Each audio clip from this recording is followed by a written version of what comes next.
Hello students, class 10th biology chapter 5 our environment. I am start with the topic that is depletion of ozone layer.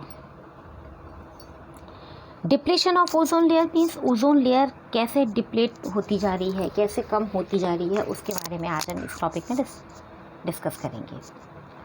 Student देखिएगा, हम अच्छे से जानते हैं कि ऑक्सीजन इज़ अ O2. जो oxygen के मॉलिक्यूल्स होते हैं तो oxygen molecules is made up of 2 atoms of oxygen combined together. Oxygen का मॉलिक्यूल जो बनता है O2 वो 2 ऑक्सीजन के एटम से मिलकर बनता है. ऑक्सीजन गैस बहुत इसेंशियल है हमारी लाइफ के लिए because it is needed in respiration. हमें रेस्पिरेशन के लिए ज़रूरत होती है भाई ऑक्सीजन गैस की, है ना. और ओजोन क्या है? Ozone is O3. Ozone molecules is made up of 3 atoms of oxygen combined together, right? Ozone is also a gas. Ozone भी क्या एक गैस है but it is poisonous in nature. जो हमारे नेचर के लिए, नेचर में क्या है? पॉइजनस है ना. सो ozone is formed high up in the atmosphere by the action of ultraviolet radiation on oxygen gas. जो ओजोन का जो फॉर्मेशन होता है वो होता है एटमोसफेयर के ऊपर होता है. जो अल्ट्रावायलेट रेडिएशंस होती हैं उनके एक्शन से होता है ऑक्सीजन गैस पर. The high energy ultraviolet radiation coming from the sun split oxygen gas into free oxygen atoms. कैसे होता है देखिएगा. जो हाई एनर्जी है अल्ट्रावायलेट रेडिएशन, जो अल्ट्रावायलेट रेडिएशंस हैं वो कहाँ से आती हैं? सन के थ्रू आती हैं, है ना. सन से आती हैं. और ऑक्सीजन को क्या होता है? द सन स्प्लिट ऑक्सीजन, वो क्या कर देती हैं? ऑक्सीजन को स्प्लिट कर देती हैं, तोड़ देती हैं फ्री ऑक्सीजन एटम्स में. ओके. तो ऑक्सीजन मॉलिक्यूल्स अल्ट्रावायलेट रेडिएशंस जो कि सन से आ रही हैं वो ऑक्सीजन के दोनों ऑक्सीजन के मॉलिक्यूल्स को 2 एटम्स में ब्रेक कर देती हैं, स्प्लिट कर देती हैं. द फ्री ऑक्सीजन एटम्स दस प्रोड्यूस्ड आर वेरी रिएक्टिव. अब जो फ्री एटम्स जो होते हैं ऑक्सीजन के वो कैसे हो जाते हैं? जो प्रोड्यूस हुए हैं वो बहुत ज़्यादा रिएक्टिव होते हैं. 1 oxygen atom reacts with N oxygen molecule. एक ऑक्सीजन जो है एटम वो एक अदर ऑक्सीजन मॉलिक्यूल के साथ क्या करता है? रिएक्ट करता है. और क्या फॉर्म हो जाता है? ओजोन मॉलिक्यूल बन जाता है ना. O2 + O is equal to O3, ozone molecule. तो ozone layer is very important for the existence of life on earth because it observes most of the harmful ultraviolet radiations coming from the sun and prevent them from reaching the sun.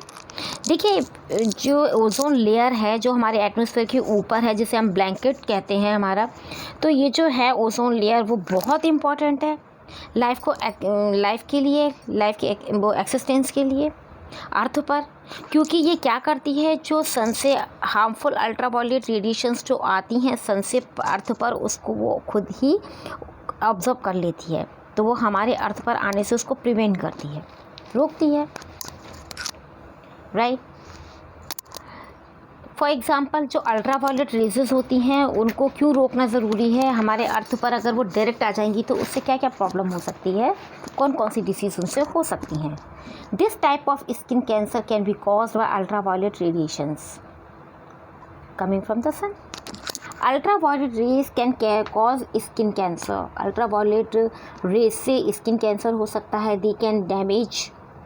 They can also damage the eyes by causing the eye disease called a cataract. Ultraviolet rays damage immune system by lowering the body resistance to disease. Thus, it is the ozone layer in the upper atmosphere which protect us from these disease by absorbing ultraviolet rays coming from the sun. इस तरह से ये ozone layer हमें इतने सारी harmful disease से prevent करती हैं जो कि अल्ट्रावायलेट रेस के थ्रू हमारे अर्थ पर आ सकती हैं, right. This satellite picture show that a hole has already been formed in ozone layer over Antarctica. The blue area in the above picture is the hole in the ozone layer where there is virtually no ozone at all. आप इस picture में देखिएगा, आपको एक बहुत छोटा सा blue colour का एक होल दिखाई दे रहा है। ये हमारी एक्चुअली पूरी ओजोन लेयर है।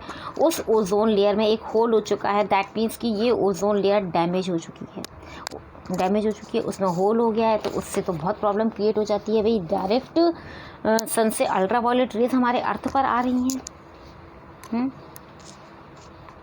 तो so it is the ozone layer in the upper atmosphere which protect us from the disease or these disease by absorbing ultraviolet rays coming from the sun. It has now been found that the amount of ozone is getting depleted, due to which the ozone layer in the upper atmosphere is becoming thinner. अब धीरे धीरे क्या हो रहा है, हमारा जो atmosphere के ऊपर जो ओजोन लेयर है वो धीरे धीरे बहुत पतली होती जा रही है, thinner and thinner day by day. The depletion of ozone layer is due to the use of chemicals. Ozone layer के डिप्लेशन का जो रीज़न है वो सबसे बड़ा रीज़न है। किस रीज़न से हो रही है, क्यों हो रही है भाई? Due to the use of chemicals called chlorofluorocarbons. Okay, chlorofluorocarbons देखिए ये रहा। CFCs are used in refrigerators. The CFC refrigerant circulates through pipes at the back of refrigerator. Chlorofluorocarbons are the chemicals which are widely used in refrigerators and air conditioners, as a coolant, in fire extinguishers, and in aerosol sprayers जो होते हैं। Chlorofluorocarbons released into the air react with ozone gas present in the ozone layer and destroy it gradually. जो chlorofluorocarbon से जो release होते हैं वो chlorofluorocarbon जब रिलीज होती है तो वो क्या करती है, एयर में जाकर रिएक्ट करेगी ओजोन गैस के साथ, और जो प्रेजेंट है हमारी ओजोन लेयर उसको जाकर क्या कर देती है, डिस्ट्रॉय कर देती है। Due to this the ozone layer in the upper atmosphere has become thinner, allowing more ultraviolet rays to pass through it to the earth. इसी कारण से क्या हो रहा है, जो अल्ट्रावायलेट रेज जो हैं वो क्या हो रही हैं, इजीली अर्थ पर आ रही हैं। Thus, due to the depletion of ozone layer caused by chlorofluorocarbons, more ultraviolet radiations reach the earth. If the ozone layer in the atmosphere disappears completely, then all the extremely harmful ultraviolet radiations coming from the sun would reach the earth. These ultraviolet radiations would cause skin cancer. यही ultraviolet rays जो directly अब उस whole के through earth पर आ जाएंगी। अगर इसी तरह से ओजोन लेयर का डिप्लेशन होता रहा तो क्या होगा, एक दिन ये होल बहुत बड़ा हो जाएगा, इसका साइज़ बढ़ जाएगा, अल्ट्रावायलेट रेज डायरेक्ट हमारे अर्थ पर आएंगी और ये क्या कर सकती हैं, you know very well. These ultraviolet radiations would cause skin cancer and other ailments in men and animals, and also damage the plants. All the life on the earth would be destroyed gradually. In 1987, in an attempt to protect ozone layer, the United Nations Environment Program UNEP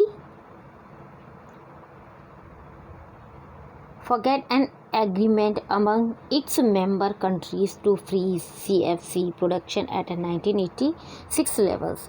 उसके बाद ये हुआ कि ये कहा गया है कि ये एग्रीमेंट मतलब कर दिया गया था, मेंबर कंट्रीज़ के जो मेंबर्स थे उन्होंने इसको फ्रीज कर दिया था CFC के प्रोडक्शन पर इन 1986 में। Okay, I hope you understand. Thank you.